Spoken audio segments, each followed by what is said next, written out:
Você sabia que a menor distância entre você e Deus é a sua oração? Se coloque para orar e você verá que Deus lhe escutará. E neste momento, nós vamos iniciar o nosso combo Curiosidade mais aula sobre o tema As farmácias no Brasil. Se você gostar desse vídeo, deixe o seu like.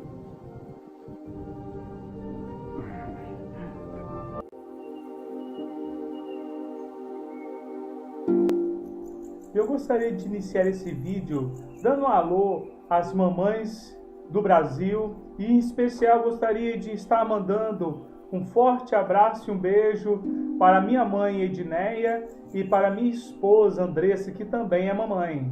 E gostaria de estar partilhando com vocês a inspiração desse vídeo. Ontem, uma das minhas filhas estava passando muito mal, então eu tive que descer e comprar um remédio na farmácia. Aí me veio a ideia, em qual ano que se instalaram as farmácias aqui no Brasil? Então, eu resolvi fazer esse combo curiosidade mais aula sobre as farmácias. E aí eu já mato a sua curiosidade falando o seguinte: no ano de 1549, no governo, no ano em que o governador-geral Tomé de Souza estava comandando o Brasil, é que se instalou o primeiro boticário no Brasil. É isso mesmo. Isso. Os boticários foram os princípios das farmácias aqui no Brasil. E o primeiro profissional boticário que veio para cá foi Diego de Souza. Ai, que burro, dá 0 para ele. E avançando um pouco mais, uma coisa que até me surpreendeu quando eu fui pesquisar sobre isso, das pessoas assim mais famosas por criar remédios para poder ajudar as pessoas foi José de Anchieta. José de Anchieta, que é tão famoso por várias coisas aí no Brasil, aqui no Espírito Santo, onde eu moro, ele é nome de cidade, né? Ele também foi muito importante na questão da evangelização, mas tem esse traço, ele também foi um grande farmacêutico, né? E aí, o que acontece? As farmácias, num primeiro momento, exatamente nesse ano que eu falei, elas não tinham ainda a vocação comercial. Só a partir de 1853 é que foi assinado o decreto que regularizava a questão da profissão de farmacêutico e das farmácias aqui no Brasil para serem verdadeiramente um comércio.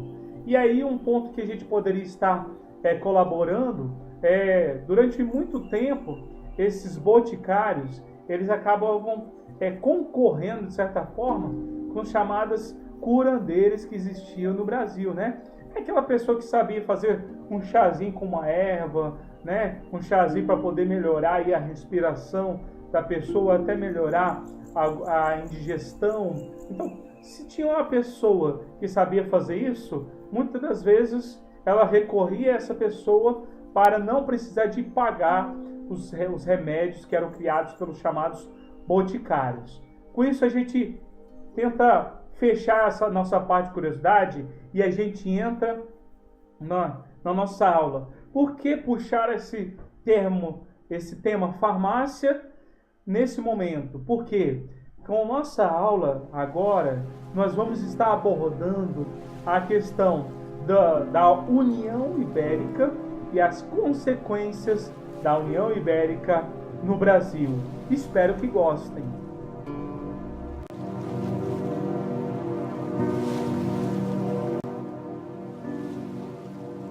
Se liga aí nos temas relacionados à origem da União Ibérica, as consequências para o Brasil e para a Europa, a rivalidade entre holandeses e espanhóis, a invasão holandesa e a crise do sistema açucareiro. E só lembrando, né, em 1549 foram instalados os primeiros boticários e já em 1580 se dá início à União Ibérica.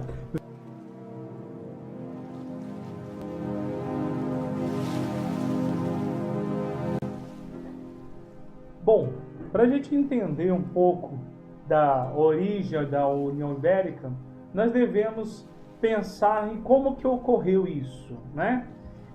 O rei Dom Sebastião, em 1578, nesse período, ele foi lutar contra os mouros em Alcácer Quibir.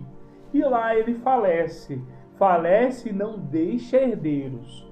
E qual é o problema disso? É você ter início de uma crise sucessória, que vai parar no chamado herdeiro Filipe II, que nesse momento já era rei da Espanha. Mas como aconteceu isso?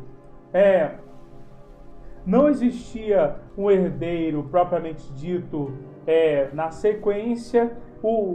De certa forma, a gente pode, para poder falar que não houve nenhum herdeiro, a gente pode dizer que Dom Henrique vai estar entrando, vai estar governando, mas rapidamente vai morrer.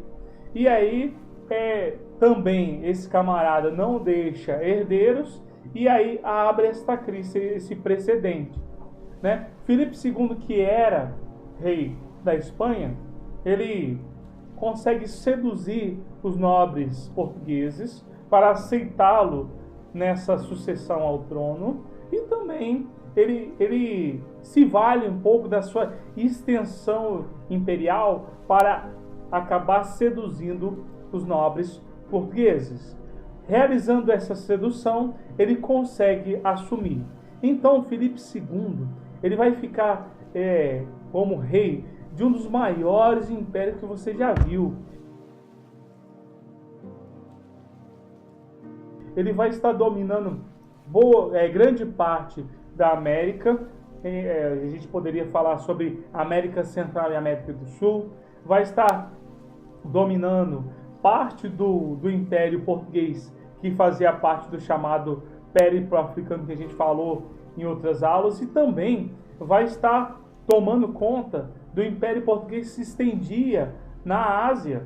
Isso mesmo. Então, Filipe II vai ficar com esse grandioso império. E aí o que acontece? O que nós temos que entender? Mais importante que a União Ibérica. O que é a União Ibérica? É a fusão dos dois tronos. O trono português e espanhol, que fica exatamente na chamada Península Ibérica. Mais importante que isso são as consequências, né? Para isso a gente tem que voltar um pouco na história para entendermos a rivalidade entre espanhóis e holandeses. Mas o que a Holanda tem a ver com Portugal e Espanha? Tem muita coisa, a gente vai ver. O que acontece? Os holandeses faziam parte do território espanhol. Só que alguns nobres conseguiram, através de uma certa revolta, sair do domínio espanhol e fundar o chamado País Baixo, os Países Baixos, e fundou a chamada Holanda. Qual é a consequência disso? Holandeses e espanhóis vão ter uma rivalidade, um ódio mortal entre eles, né? Exatamente por esse histórico onde os holandeses se separaram dos espanhóis, E aí, quais as consequências do Brasil? Se você lembrar, né, quando o Brasil estava no auge do chamado sistema açucareiro, ele tinha como principal parceiro comercial os holandeses. O Brasil, né, os portugueses, retiraram do Brasil o açúcar bruto, não é? Plantavam o açúcar e fazia a parte bruta do açúcar e mandava esse açúcar para ser refinado pelos holandeses. Os holandeses distribuíam esse açúcar pela Europa.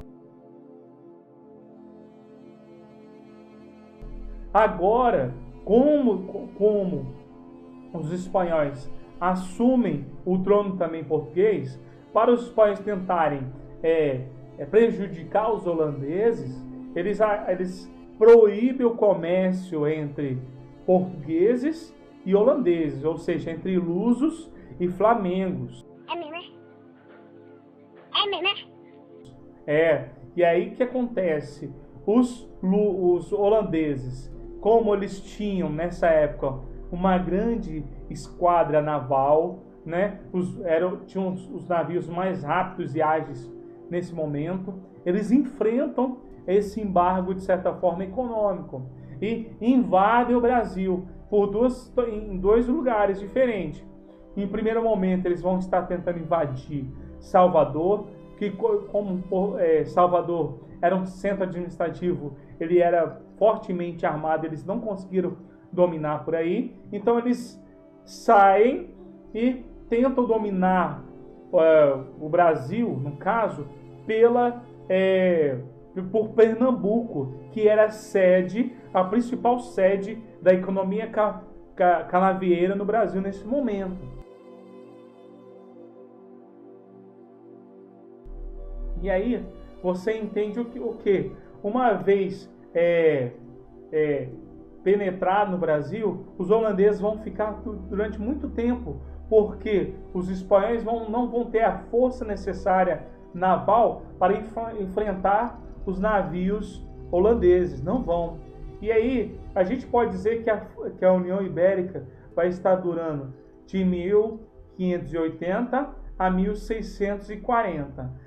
Exatamente nesse ano de 1640, os espanhóis deixam de comandar o Brasil, deixam de comandar Portugal, e aí os holandeses não teriam motivos para permanecer no Brasil.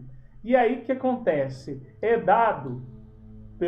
cobrado pelos holandeses um prazo de pelo menos 10 anos para que eles pudessem retirar os investimentos realizados desde o período em que eles chegaram ao Brasil e até o momento da dissolução da União Ibérica. Esse prazo é dado. Então, por 10 anos eles vão poder retirar esses investimentos. Mas, na verdade, os holandeses queriam aprender todas as nuances da criação, da produção do açúcar bruto. Findados 10 anos, eles são obrigados a sair e retiram a indústria açucareira aqui do Brasil e abrem uma frente de concorrência nas Antilhas, isso mesmo. E das Antilhas eles começam a concorrer com açúcar português. E qual é o problema que os portugueses vão estar enfrentando? Os portugueses eles não sabiam a técnica do refino e não sabiam como fazer a questão da distribuição na Europa. Já os holandeses sabiam. E durante esse período que os holandeses vão ficar no Brasil e vão comandar o Brasil, eles vão aprender essa criação do açúcar bruto. Então, os holandeses vão largar na frente dos portugueses, e isso vai fazer com que os portugueses enfrentem essa crise da exportação do açúcar, e aí os portugueses vão tentar substituir durante muito tempo esse açúcar por outros produtos, como as drogas do sertão brasileiro e assim por diante. Mas, assim, apesar da crise, a gente tem que destacar que o açúcar ele vai ser o principal produto da pauta de exportação do Brasil até, basicamente, quando se descobrir ouro e prata, e depois, quando o ouro entrar em decadência, o açúcar reassume esse posto de principal produto e só será desbancado pelo café, isso já no período imperial. E esse período, todas essas informações que eu dei para vocês, ainda no período colonial, né? Então, com isso, nós fechamos a nossa aula, né? Novamente, dá uma olhada lá nos temas relacionados para poder você não criar uma confusão, né? Deixe o seu like ao final e espero que vocês tenham aproveitado essa videoaula do nosso Comboist.